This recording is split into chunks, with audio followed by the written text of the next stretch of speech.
I started off my life pretty rocky. A lot of childhood trauma with medical stuff, and that kind of led me to addictions and stuff later in life. And I spent a great portion of my life not caring about anything.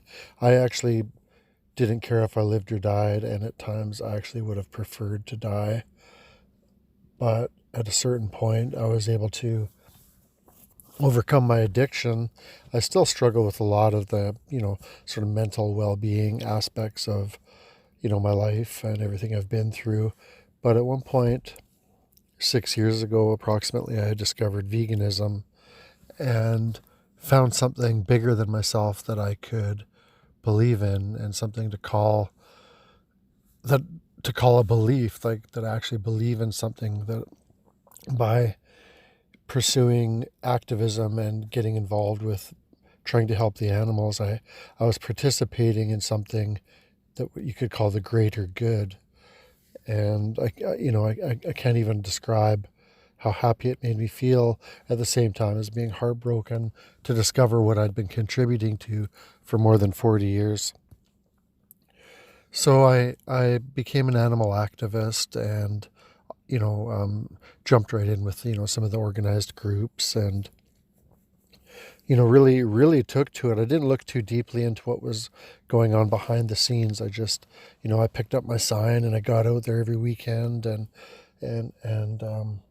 just really embraced it for what it was. And yeah, I recognized there was some toxic people, bossy, sort of bullying people that were, like I'd pick up a sign and I'd walk out, and this one really mean lady that ran Vancouver Chicken Save at the time would run up to me and say, "No, Jason, that's the wrong sign. Take this sign."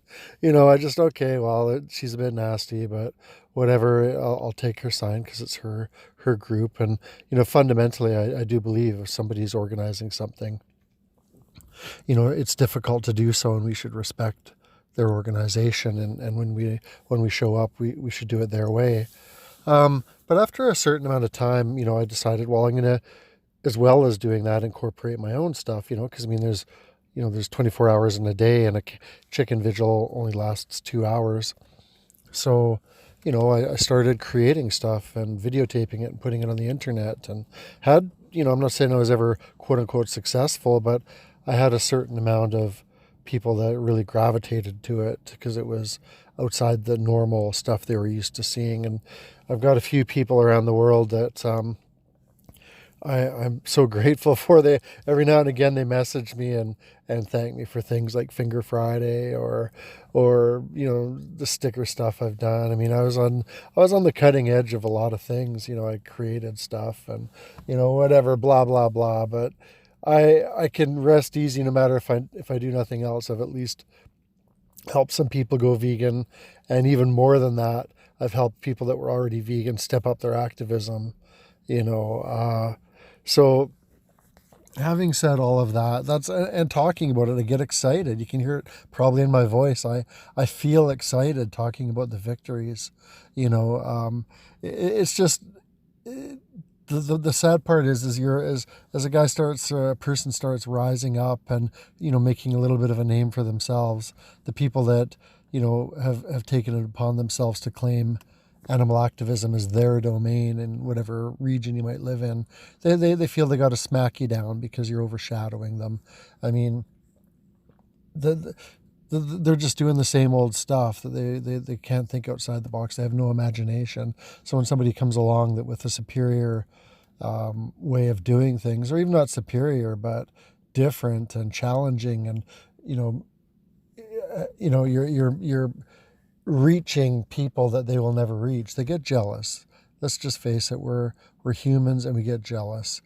We all, when I first got on Instagram, I'm not going to lie, I mean, I would look and see how many followers this person had, and oh, I got to try to catch them. And then I realized, holy crap, that's just it's pretty stupid. First off, I'm a 48-year-old man. I'm never going to catch some super fit, 23-year-old woman's Instagram and pass her, and nor should I, because she's probably going to reach a lot more people than I. So I came to that realization fairly early on. I went through a little phase where I tried to be one of those douchebags that, has a bunch of followers but only follows like, a few hundred or something. I went through that phase. And hey, if you're hearing this on my Instagram and I didn't follow you back, please send me a message. I apologize. I'll follow you back instantly.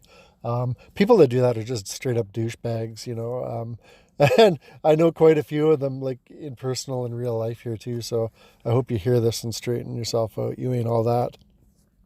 It's about the animals, guys. Anyway, so I became pretty disillusioned with it, and I'm being attacked in a Facebook group because I preach inclusion, and I'm not going to go on and on about it. There's another video I just posted on my YouTube. You can watch that one. The people causing all the problems in animal rights activism happen to be leftist, and they call themselves intersectional vegan, which is just a made-up word. What it is it's a leftist takeover of another movement. They've done it to all the human rights movements. Now they're doing it to the animal rights movement. And it's either got to stop, or regular people like myself or anyone who's listening to this need to just override them, just let them do their thing, but form our own groups or just do individual activism. Personally, I get stressed out in people as it is. So hanging out with a bunch of toxic leftists not immediately, but it became untenable after a while. I mean, I could power through anything for the animals. I've done more high risk stuff for the animals than most of these people that blast me, these leftists that blast me. I've done legitimate stuff for animals that they wouldn't even fucking dream of, or if they do, then good for them. But I've literally done stuff, that risked my freedom, risked my fucking life at times. And I'm proud of that. And I'm going to continue to whatever capacity I can, even if it just means making stupid TikTok videos. I don't know. I'm over the organized aspect of it because the people running it are fucking insane. They're insane. I almost wanted to do the Cypress Hill thing, but that would imply some sort of coolness. And there is zero coolness associated with mainstream animal activism, at least when leftists are involved. That's my message. And if it sounds a little bit bitter, you're probably right. I just, went through a Facebook battle about, a post, and the post ended up getting removed. I didn't even post it there, but of course people started attacking me personally, and they make it personal. And again, I'm a guy that lived on the side of the fucking road and, fucking ate just whatever he could get and drank every fucking day. I mean, I came out of that and I was like, wow, I want to help animals. That's it. I'm just a guy. I'm a fucking metalhead, fucking barely surviving kind of guy. Lived in vehicles for the last 15 years. No joke. And fucking, I'm getting my finances in order, but I just want to help animals. I don't want to be attacked by leftists. And you expect it from the meat eaters, and I didn't expect it from them. So no matter what I post, if it's anything outside the box, I either get slammed by right-wingers, quote unquote right-wing meat eaters. Again, most meat eaters aren't right-wingers, but that's the stereotype that these intersectionals want to go with. I either get slammed by them or I get slammed by quote unquote my own people, the vegans. So basically, fuck everybody. I'm at the point now where I just block anyone on Facebook if they even appear to be a fucking intersectional. You're just vile. And yeah, that's a harsh message, but it comes from a place of wanting to make the world a little bit better place.